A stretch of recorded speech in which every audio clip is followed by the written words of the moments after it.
Assalamualaikum warahmatullahi wabarakatuh. Izin memperkenalkan diri, nama saya Resti Akalia dari kelas Nomala E, semester 2. Di sini saya ingin memenuhi nilai ujian akhir semester atau UAS dari mata kuliah Ulumul Hadis. Jadi di sini saya ingin menjelaskan tugas untuk memenuhi nilai tersebut. Di sini tugasnya yaitu menjelaskan mengenai sanad, matan, dan perawi. Baik, untuk itu saya akan menjelaskan sanad terlebih dahulu. Dalam pengertian sanad itu memiliki dua arti, yaitu dalam segi bahasa dan istilah. Dalam segi bahasa itu sanad merupakan pengertian dalam arti sempit, sedangkan istilah itu merupakan arti sanad yang lebih luas. Dapat dijelaskan sebagai berikut. Jadi arti sanad dalam segi bahasa itu, sanad dalam pengertian bahasa, sanad-sanad yang memiliki arti mu'tamad, yaitu sandaran atau bersandar tempat berpegang yang dipercayai atau yang sah. Sehingga hadis-hadis yang memiliki sanad berarti memiliki orang-orang yang dipercaya dalam menyampaikan hadis Rasul. Sedangkan pengertian sanad dalam segi istilah itu sanad merupakan silsilah orang atau urutan yang menghubungkan kepada matan hadis. Maksudnya di sini itu ialah urutan orang-orang yang dapat menghubungkan hadis dan isi matan tertentu. Orang-orang inilah yang disebut dengan sanad. Nah, sanad ini berbeda dengan rawi karena rawi ini orang terakhir yang menyampaikan hadis. Contoh sanad dalam hadis diantaranya yaitu Qutaibah bin Sa'ad telah menyampaikan hadis pada kami.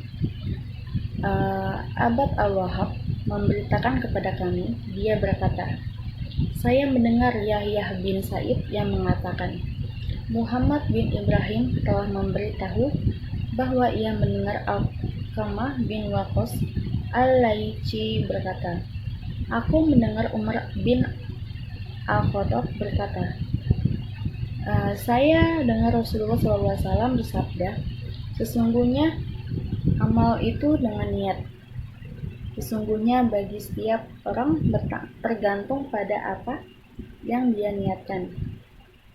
Barang siapa yang hijrahnya kepada Allah dan Rasulnya, maka hijrahnya kepada Allah dan Rasulnya. Barang siapa yang hijrahnya untuk kepentingan dunia atau yang hijrahnya karena wanita yang ingin ia nikahi, maka hijrahnya sesuai apa yang diharapkannya.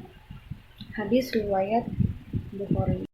Hadis tersebut merupakan contoh dari sanad. Sanadnya yaitu orang-orang yang disebutkan dalam pesan rantai jalur hadis yang dapat dijelaskan, yaitu 1. Nabi Muhammad, 2. Umar bin Al-Khattab, 3. Alqamah bin Waqqas al-Laici, yang keempat ada Muhammad bin Ibrahim, yang kelima ada Yahya bin Sa'id, yang keenam ada Abad al-Wahhab, yang ketujuh ada Qutaibah bin Sa'id. Demikian rantai urutan para penyampai pesan yang dapat disebutkan hadis tersebut. Lanjut, yang kedua itu ada matan. Matan itu memiliki dua arti, yaitu dalam segi bahasa dan juga dalam segi istilah. Matan dalam segi bahasa itu artinya Masaluba wa iltafal amin al-ardi, artinya tanah yang meninggi. Maksudnya itu adalah sebuah pesan yang ditinggikan.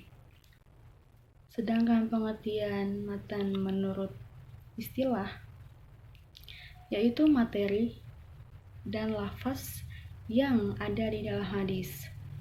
Ada juga yang mengartikan matan sebagai ujung atau tujuan dari sanad. Sehingga seperti yang dikatakan At-Tibi, matan artinya lafaz-lafaz hadis yang di dalamnya terkandung makna-makna tertentu. Ada pengertian lain menurut istilah perkataan yang disebut pada akhir sanad yang mewakili pesan yang disampaikan oleh Rasul melalui hadis tersebut. Matan sangat erat kaitannya dengan kebenaran hadis. yang dibawa. Karena dari sanad yang tersusun, matan atau isi ini harus disampaikan dengan kata yang sama. Jika berbeda, maka reaksi hadis tersebut bisa diragukan keabsahannya. Namun jika hadis itu mutawatir dan mutawatirnya ini kategori manawi, maka boleh. Tetapi yang dapat menyimpulkan adalah para ulama seperti hadis yang telah berhasil dibuktikan.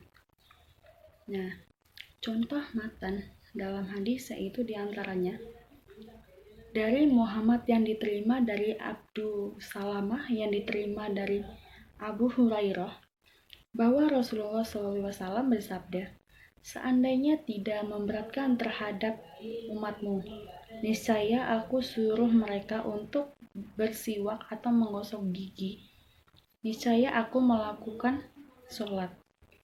Dapat dijelaskan bahwa seandainya tidak memberatkan terhadap umatmu, niscaya aku suruh mereka untuk bersiwak atau menggosok gigi. Niscaya aku melakukan sholat. Merupakan isi hadis yang ada setelah sanad hadis disebutkan. Dengan demikian, matan hadis dapat diartikan sebagai inti pokok hadis. Baik, yang ketiga itu ada perawi. Perawi memiliki dua arti. Yang pertama yaitu dalam segi bahasa dan yang kedua dalam segi istilah. Perawi dalam segi bahasa yaitu arawi yang artinya orang yang meriwayatkan atau memberitakan hadis itu kepada manusia. Bisa juga pengertian rawi hadis dalam bahasa adalah orang yang meriwayatkan hadis, rawi hadis, atau orang yang memindahkan hadis. Sedangkan pengertian rawi dalam segi istilah lebih lanjut antara rawi hadis dengan sanad memiliki kemiripan posisi. Sanad hadis adalah orang yang membawa hadis bisa sampai pada penyampaian terakhir, namun tersusun dari beberapa orang penyampai. Harus ada orang yang pertama kali mendengar atau melihat langsung kepada Rasul. Sedangkan perawi hadis adalah orang yang terakhir yang membawa hadis. Contoh rawi dalam hadis yaitu telah menceritakan kepadaku Muhammad bin Ma'mur bin Rabi al-Qaisi, katanya telah menceritakan kepadaku Abu Syama al-Mazumi dari Abu al-Wahid yaitu Ibnu Ziyad, katanya telah menceritakan kepadaku Utsman bin Hakim, katanya telah menceritakan kepadaku Muhammad al-Munkadir dari Arman dari Utsman bin Affan berkata, dari Rasulullah SAW bersabda, barang siapa yang berwudu dengan sempurna atau sebaik-baiknya wudu, keluarlah dosa-dosa dari seluruh badannya, bahkan dari bawah kukunya. Hadis riwayat Muslim. Demikian penjelasan saya mengenai sanad, matan, dan perawi. Jadi kesimpulannya yaitu sanad merupakan rangkaian orang-orang yang membawa hadis tersebut kepada Nabi Muhammad SAW. Sedangkan matan yaitu isi pesan atau inti pokok dari hadis. Dan perawi yaitu orang-orang yang meriwayatkan hadis namun tidak diletakkan dalam atas hadis, melainkan di bawah hadis. Jadi, mungkin itu saja yang bisa saya sampaikan pada hari ini. Kurang lebihnya saya minta maaf kepada Allah, saya mohon ampun. Saya ucapkan wassalamualaikum warahmatullahi wabarakatuh.